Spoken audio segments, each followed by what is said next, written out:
Hey y'all, I'm Stacy. And I'm Tom with RV Texas, y'all. Welcome back. Today we thought we'd answer some questions that we've been getting a lot lately. Yeah, so we came out here to Brazos Bend and on a quick little trip, so stick with us and we'll answer some of these questions.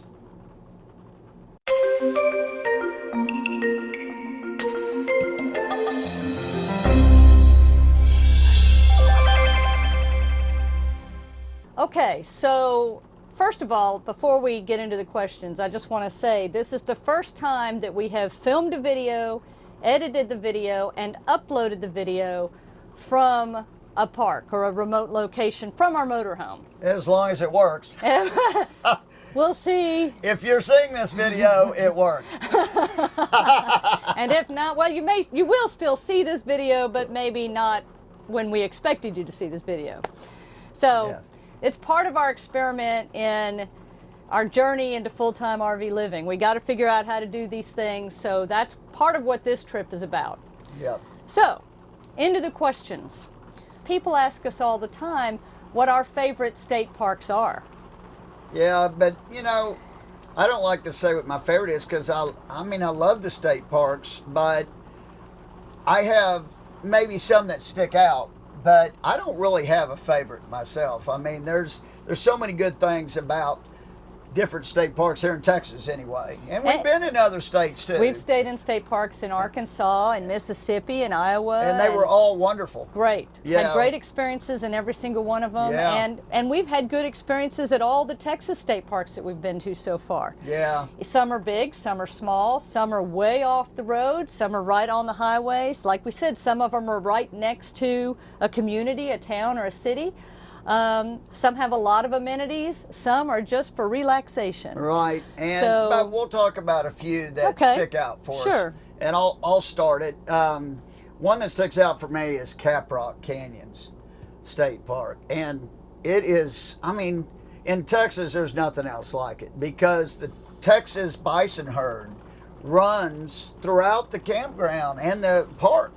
So a bison can go right through your campsite. We've had that happen. We've had that happen. And the prairie dogs are also there, and there's a big prairie dog village right in the camping town, prairie dog town, whatever they call it. But it's right there in the camping loop. And in fact, there's a quick funny story. I got to tell it. The first time we went to Caprock, we took Stacy's mom, Kay, which most of y'all have met on one of our earlier videos. And we were in our gas at the time, and we'd just gotten there, and they ran off to go to the bathroom, and I was setting some things up, doing stuff around, and I mean, they were gone forever. And I was like, what the heck happened? And I'm about ready to go get them, and they come back close to an hour later, and I find out they've been sitting there watching. The Prairie Dog Village at Caprock Canyon State Park, or one of them anyway, is right by the RV camping loop restroom. So Mom and I were going to go to the restroom, and we came across the prairie dogs, and they were so darn cute. We couldn't help but sit there and watch them and talk to them, and time got by us before we knew it. Shout out to Melanie and Roy, by the way, for telling us about Caprock. Oh, there's no doubt. And just one other quick thing about Caprock, and Melanie too, she's got incredible pictures from Caprock. Gosh. I'm talking about, you see the stars and the Milky Way and all that stuff. We will link to her website in the description of this video. She's an artist from Texas, goes to Caprock a lot, and has beautiful photography, especially night sky photography from Caprock. It's the first time I ever myself saw the Milky Way and realized it really is milky. Believe it or not. I mean, I grew up in the city, and you could never ever see that in Houston. So that's really cool. And one other thing about Caprock that I wanted to bring up is there's a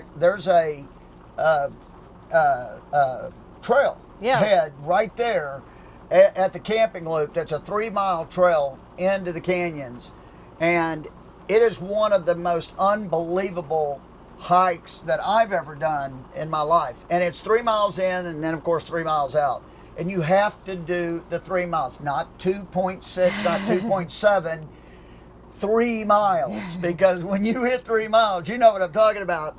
holy cow! It's one of the most unbelievable things A group I've ever of canyons converge, and it's just an amazing. Almost a 360-degree view of canyons. And you can continue on from there if you want to connect to other trails, but it is truly amazing. It's stunning. It's one of the most stunning sights I've ever seen in Texas. So if you're in Caprock Canyons, do the 3-mile trail that's right there at the camping loop. And they have Bison Fest every fall with big name entertainment, so we'll link to that also. Because we're going to be there this year. We're going to be there again this year. This will be, I think, our third trip to Bison Fest. Yeah. It's in Kittiquay, Texas, up in the Panhandle. Tons of fun, big entertainment, lots of vendors and everything usually. So, hey, check that out. Now, another park I really like that a lot of people never seem to have heard of is Mission Tejas State Park, which is in East Texas. It's near Crockett. It's a smaller state park, and it's a Civilian Conservation Corps park, and there, right above the RV camping loop, you'll find the replica of the oldest Spanish mission in Texas, built in 1690, and there's great hiking here. This was the first park that we actually were able to physically walk on part of El Camino Real.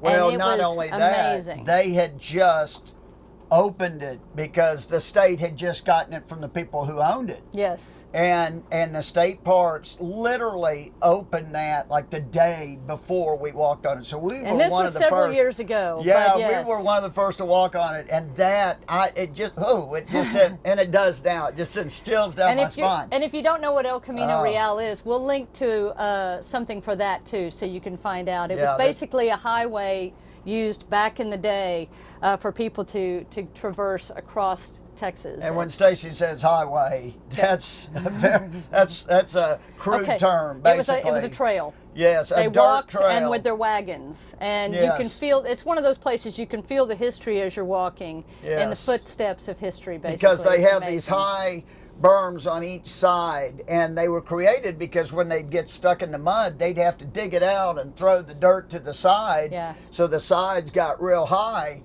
and I mean, you're walking in these sides, and it's just like you can feel the history, and it was really neat. That is something. Now there is a caveat to that, though. Mission Tejas today, as we sit here, since it is an older park. It does not accommodate RVs longer than, I think, 28 feet. So when last time we were there, we actually had our 23-foot travel trailer. Yeah. And so it's been a while, but it was a fantastic place to camp. They only have, I think, 8 RV spots even available, but just beautiful. Trees so tall you could hear the birds, but you couldn't see them. We were there, I think, in June. It was in the summer, and it was not a problem at all. It wasn't hot because everything was shaded. You're in the forest. But if you have something larger than 28 feet, then there are other options to camp at, and I will link to our story that we did on Mission Tejas State Park because we list those other options that are nearby where you could stay with your RV and then go in for the day. Yeah, because absolutely. It's a beautiful state park, and we highly recommend it, and a lot of people don't even know about it. Okay, so well, one more.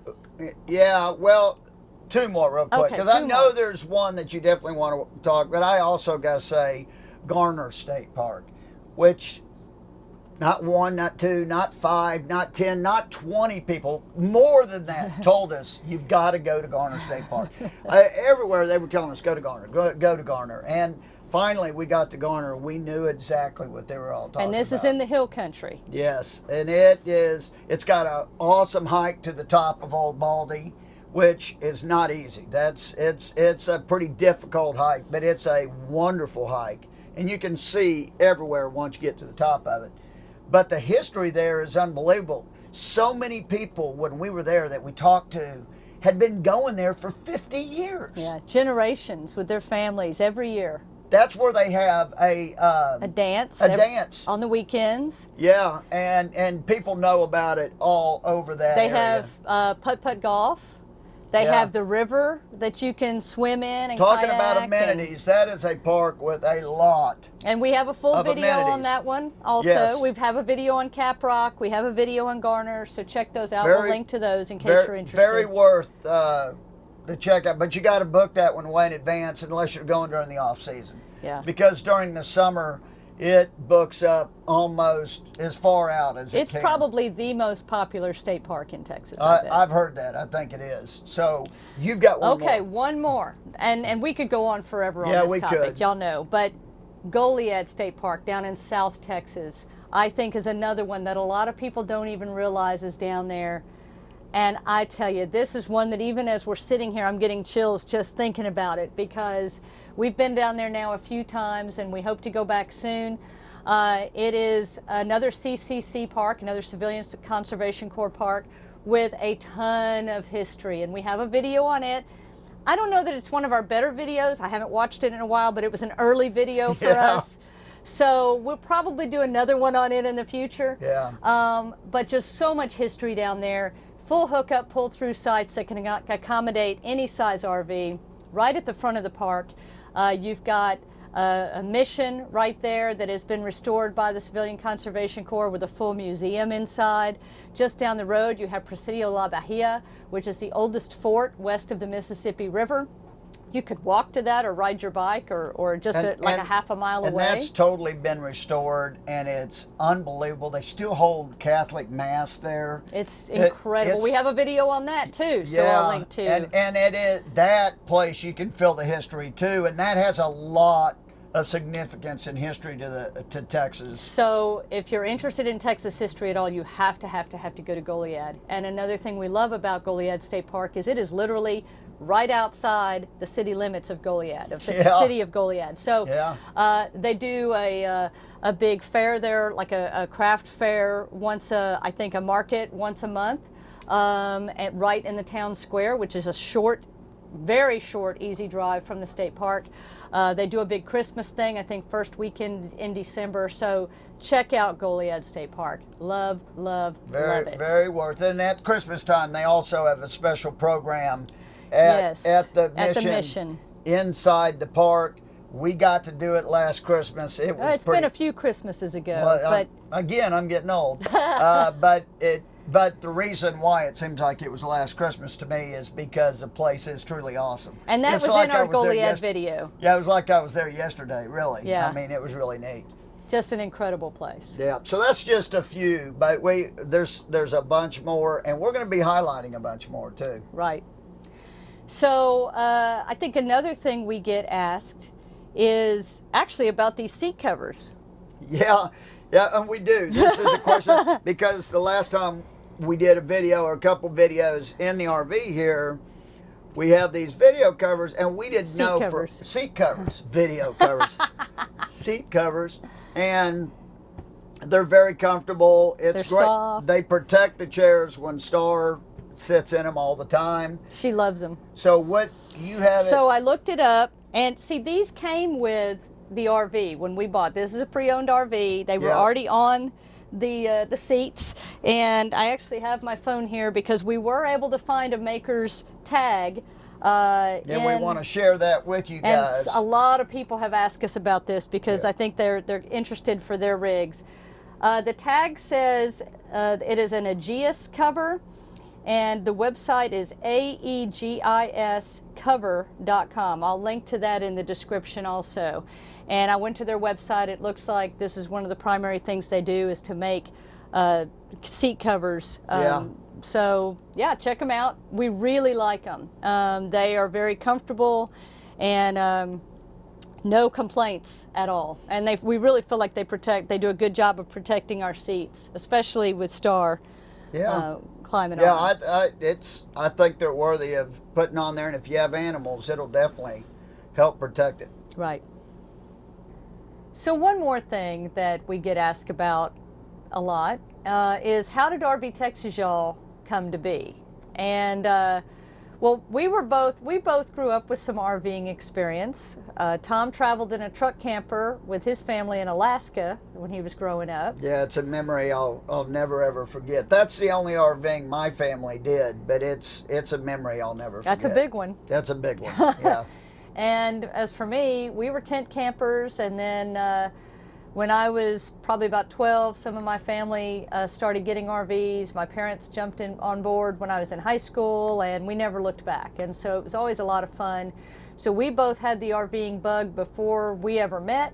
Once we started RVing together, we realized we loved to travel across Texas. We love Texas. We love Texas history. And we started realizing there were a lot of things that are around us that we didn't even know existed. And For sure. As we talked to folks, we realized we weren't alone in that. And so we decided to build a website, rvtexasyall.com. We launched it in 2013, and it's constantly evolving, but it's meant to be a resource for people who are RVing in Texas, as well as a Texas travel guide. So even people who aren't RVers maybe can find something that's helpful there. We list RV parks, campgrounds, RV shows, things to do, festivals, fun places to go, and everywhere, every time we do a video, there's accompanying story always on rvtexasyall.com where, things that we've forgotten to put in or... Yeah, but a lot more details. Right, and so, always, especially with the state parks, we build big park profiles where you can get just a lot of information about the park. Not only our experience there, we write about our experience, but also details about the park that you might be interested in, and some of the history. And we really want to support the state parks because it's just a wonderful resource for all of us. Absolutely. And so that's just a little bit about rvtexasyall.com. And over the years, we have a Facebook page, we've added a Facebook group, we've added Twitter, and of course YouTube and Instagram and now IGTV and Pinterest. And so, so we want to connect with you wherever you are. That's what makes it worth it for us, is to be able to connect with you. And, and that's why we love going to RV shows too, because we really can connect with y'all. Y'all seem to know us because you see us on videos and stuff, but we don't know you. And believe me, we want to know you as much as you want to know us. Yeah, I mean, that's to us, and we've said this before, RVing is about community. Yeah. And that's been the best part of this entire RV Texas Y'all process for us, and we hope to continue going forward, is the community. And so we love it when y'all leave us comments and share your experiences and tell us about places that you love to go and fun festivals. And by the way, when you go to our website, if you see something that's missing that you love, please let us know about it so we can add it, because we're certainly not experts. Nobody's an expert. There's stuff for all of us to learn, and we're all in this together. And we're tweaking that website every single day. That's it. We own 100% of it. It's ours. We can do whatever we want to with it. Stacy's working on it every single day. So if you know something that we should have on there, please let us know. Absolutely, because it's about community, and it's about putting together a resource that everybody can hopefully benefit from and help everyone enjoy their time in Texas, both us natives who have been here our whole lives and folks who are just coming for the first time, and everybody in between. We want everybody to be able to explore the Lone Star State and love it as much as we do. Yep. So that's the point of that, and that's kind of how the backstory on RV Texas Y'all. So I hope that answers a few of your questions. We do have a couple more that constantly kind of come up that we feel like are going to take more time than what we want to put into this video and make it too long. So we're going to do separate videos on those topics, so watch for those. But until next time, y'all, thanks for watching. If you have any other questions, please feel free to drop them in the comments. Let us know, what your thoughts are. And hit like, subscribe. Absolutely. Join us on this journey. And yeah, we'll see how this one comes out, because this is the first time we're doing the entire thing on location. That's right. Yeah, even uploading. And we're going to upload it today, hopefully. Hopefully so. So anyway, thanks for watching, y'all. Until next time, safe travels. And happy camping. Bye. Bye.